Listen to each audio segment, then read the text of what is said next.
Okay, this is a nice equation about polynomials and roots. This is a question from the entrance exam for Flemish University students, engineering students. And you can see that only 24% got this one right. So if you want to try on your own, pause the video, read the question and have a go at it.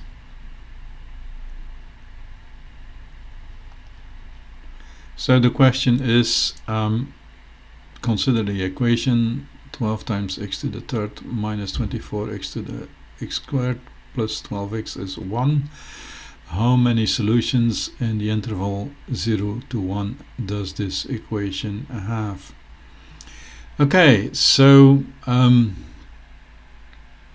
consider this without the 1.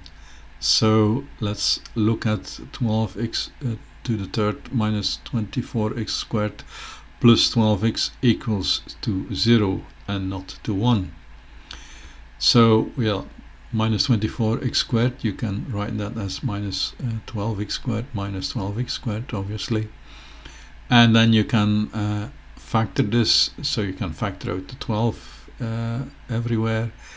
And then here you can factor out x squared, which leaves you with x minus 1. And here you can factor out x, which leaves you with x minus 1 too.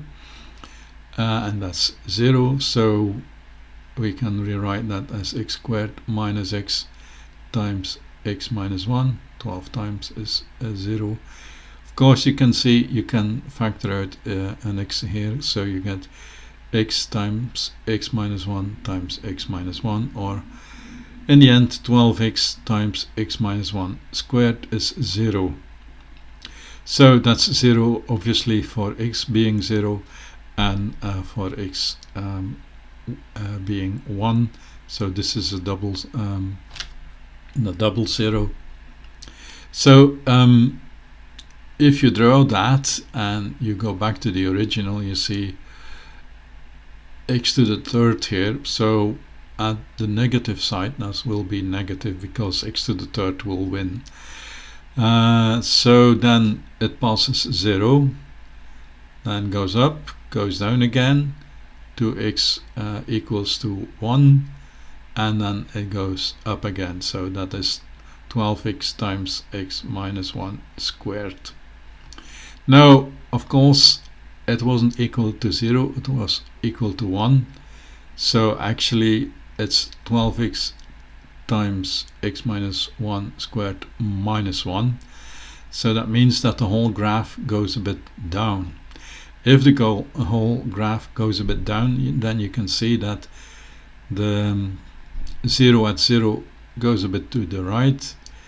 The 0 at 1, or the double 0 at 1, gets split, 1 to the left, 1 to the right. And that means that there are two zeros in the interval 0, 1. So that is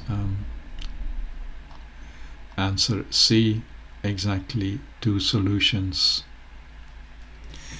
So if we look at this in Desmos, this is the graph of the original function. This is the graph again.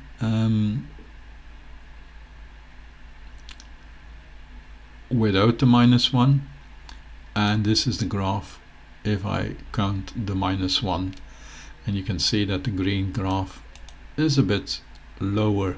So the blue graph has 0 and 1 as zeros, and the green graph, which lowered, this 0 comes to here, this 0 splits here, and between 0 and 1 we actually have 2 solutions for this 2 zeros, as we see. And this is the original, so you can see this is the same thing.